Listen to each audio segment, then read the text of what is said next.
The story began in a barren desert. A group of smugglers was searching for exotic creatures. One of them discovered a spider's nest under a pile of rocks. They pumped gas into the nest, trying to force the inhabitants out. A highly venomous spider darted out and bit one of the smugglers. The man convulsed in agony, his life quickly fading. His companion, to end his suffering and prevent the venom's spread, brutally killed him with a machete. The remaining smugglers collected the other spiders that swarmed from the nest into plastic containers ready for sale. And one of them, after passing through many hands, eventually ended up in France, purchased by a shoe seller named Caleb. Caleb's greatest hobby was keeping various reptiles, but all his glass boxes at home were already full, so he casually placed it inside a shoebox. However, when he left, he didn't notice the small hole at the bottom of the box. Before long, the venomous spider slowly crawled out through the hole. By the time he returned and discovered the situation, it was already too late. No matter how hard he searched the room, he couldn't find it. He only found a cocoon made of spider silk behind a photo frame. Seeing this, Caleb knew the room was no longer livable. He decided to sleep on the couch in the living room instead. And before leaving, he stuffed a towel in the door gap to prevent the spider from coming out. But what he didn't know was that the spider was now hiding inside one of the shoe boxes he was selling. When his neighbor Tumani returned home and put on his shoes, he suddenly felt a sharp pain in his foot. He quickly took off the shoe to check, and a spider crawled straight out from it. Tumani reacted fast and smashed it instantly. But just as he was about to keep checking, a swarm of spider larvae poured out.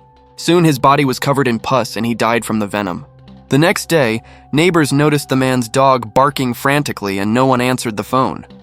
Sensing something was wrong, they decided to break down the door. When they entered, they saw the horrific sight of Tumani's corpse. But after police investigation, no details were revealed. They simply told everyone to go home and wait, forbidding anyone to leave the building. The strange situation left the neighbors confused. Gila bluntly claimed that Tumani probably died from a drug overdose, and that the police were actually looking for a drug dealer hiding in the building. He suspected that person was Caleb, because he had seen Caleb and Tumani doing a secret exchange before. The malicious rumor made Caleb and his friend Matthews furious. The two sides immediately got into a heated fight, and it was only thanks to police intervention that things didn't escalate further. But when Caleb saw Tumani's body being taken away, missing one shoe, he had a sinking feeling that he himself might be deeply involved in this incident.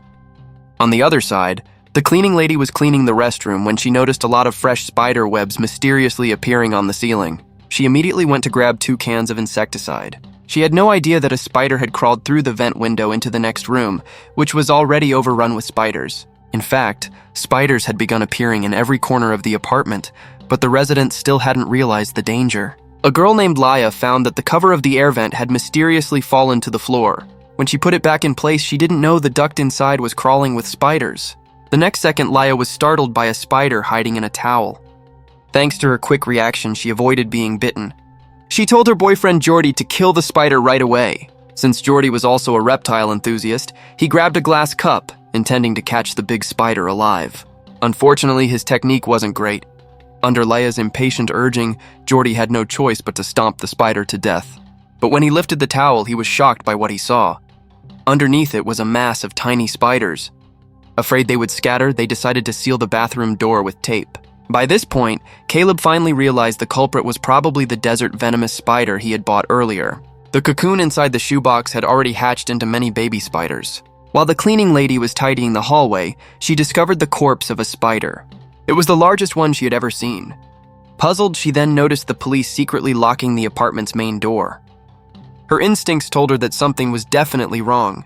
The large amount of spiderweb she later found in the stairwell only confirmed her suspicion. When she lifted a ceiling panel, she sprayed insecticide frantically to check. If it worked, she leaned in with a headlamp only to be attacked by a spider. Caleb and his friends discussed leaving the apartment as soon as possible. But before leaving, they felt they had to warn the other residents, otherwise their conscience wouldn't be at peace. When Caleb knocked on Musa's door, Musa was listening to music while working out. The music was so loud that he didn't hear the knocking. Just then, he caught sight of a huge spider crawling on the wall in the mirror, but in the blink of an eye, the spider disappeared. Musa began searching the entire room. In the process, he kicked the wall and made a large hole. Curious, he crawled closer to check, only to find the hole filled with spidery webs. The next moment, a swarm of baby spiders attacked him from inside the wall. Meanwhile, his drunken father was passed out on the couch in the living room, completely unaware of his son's desperate screams. Caleb and Matthews knocked on many doors, but either the neighbors didn't take them seriously or no one answered. They kicked open Claudia's door and found her sitting peacefully on the couch. When Caleb called her name, she didn't respond. As he got closer, he was horrified. Claudia was no longer breathing, and countless baby spiders were crawling out from beside her. When the two came out, they ran into an old man from next door asking for help. It seemed he had been bitten too. Modest wanted to check on him, but Caleb stopped him. If the old man had been bitten, there was basically no saving him. The poor old man returned to his room using bowls and cups to trap the spiders. The apartment was no longer a home for people, but a paradise for venomous spiders. Meanwhile, Jordy found some clues online. Female spiders could grow 10 times larger when laying eggs to fend off predators. Worse still, they could lay eggs inside humans or animals, and when the babies matured, they would crawl out of the body. Knowing this place was no longer safe, the group set out to escape together. But they soon realized the situation was worse than they thought. The door to the lobby on the first floor was completely blocked by thick spider webs, and to make matters worse, there was a deadly giant spider on top. Since this route was impossible, they headed for the parking garage only to find an even worse scene. The passageway was crawling with spiders everywhere. Just when everyone was losing hope, Caleb made an observation. As long as the lights were on, the spiders' movement slowed down. The problem was the lights in the passageway only lasted for 1 minute, and someone had to stay at the switch. At this critical moment, Caleb's sister, Manolon, stepped forward. She told everyone to go first while she stayed behind to cover their retreat.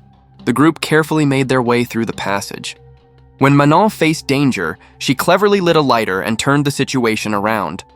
However, the door connecting to the garage had already been locked. Through a brief exchange, they realized the police were right on the other side.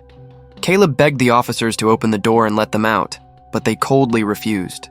In desperation, they tried to force the door open, only to be shocked. Not only did the police refuse to help, but they also sprayed poisonous gas at them. With no choice, the group had to retreat the way they came, but without the protection of the lights, the danger doubled instantly. Jordy was quickly wrapped up in spidery webs and swarmed by venomous spiders. His girlfriend, Laya, tried to rush in and save him, but it was too late.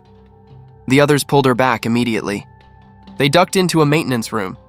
There were no air vents here, so it hadn't yet been taken over by spiders. After witnessing Yord's brutal death, Caleb completely broke down. Matthew, still keeping a clear head, suggested that since they couldn't get out, they should climb to the rooftop and use torches to signal people in nearby buildings for help. Fortunately, there were some gasoline cans and fireworks on the shelves, which could be used to fight off the spiders. There was no better option. Rather than waiting to die, they decided to take the risk. The group carefully headed for the stairwell with Matthews carrying a burning torch in front. The spiders on the ceiling were enormous, so big that even the brave Matthews struggled to fight back his fear. He told Caleb to take out a homemade Molotov cocktail to clear the way, but the heat from the flames suddenly drove the spiders into a frenzy, and they swarmed toward the group all at once. Panicked, they scrambled up the stairs. The spiders climbed too fast and were about to catch up. At the last moment, they slipped into an empty apartment. Its owner had been the first in the building to notice the spiders, so he had sealed the entire place with plastic sheets in advance. Thinking about everything that had happened, Caleb was filled with regret. Then Laya noticed that they were on the 4th floor and could try climbing down from the window. While Matthew and Manon were tying plastic sheets together, several heavily armed police officers stormed in. Their intimidating presence made it clear. They weren't here to save anyone. Unable to hold back his anger, Caleb rushed at the police, but he was overpowered and beaten until his head was bleeding before finally losing consciousness. When Caleb woke up, he was already in the parking garage with the police. The officers were dealing with piles of spider corpses. The lieutenant came over and told them that the situation was complicated. The poison gas didn't work on the spiders, and the remaining bullets were only enough for self-defense. At that moment, Caleb noticed something was wrong with Matthews. Looking closely, he saw a bite mark on Matthew's neck. Matthews knew he didn't have long to live, so he decided to sacrifice himself to give his friends a chance to escape. When the police weren't paying attention, he rammed the parking garage door open and disappeared into the darkness. Moments later, countless spiders poured in through the opening. The police concentrated their fire, but the casualties were still heavy. During the chaos, Caleb became separated from his sister, Manol. He told Laya to find her car and hide inside, then ran alone through the hail of gunfire to look for Manol. Although the siblings reunited safely, Caleb's leg was hit by a bullet. Manolan smashed the window of a nearby car with a fire extinguisher and pulled Caleb inside. Outside the window, a massive spider glared at them. One of its claws had already reached through the broken glass. At the last second, blinding headlights forced the spider back. It was Laya. She hadn't abandoned her friends. Caleb and Manong quickly got into Isla's car. When they reached the exit, they found the garage door shut. Someone had to get out to open it manually. A giant spider blocked the way. Caleb calmly told Isla to turn off the headlights. In the darkness, the spider felt safe and moved aside, allowing Caleb to push open the exit. The three of them then drove out of the quarantine zone. Afterward, the authorities demolished the entire building. A wall of photographs honored the dead. Among them was Caleb's picture, implying the officials believed no one had survived. In the story, the swarm of spiders symbolized the residents abandoned by society. At first, they were only trying to survive, but because of fear and neglect from the outside world, they were treated as a threat. The police's inaction and brutality represented systemic discrimination.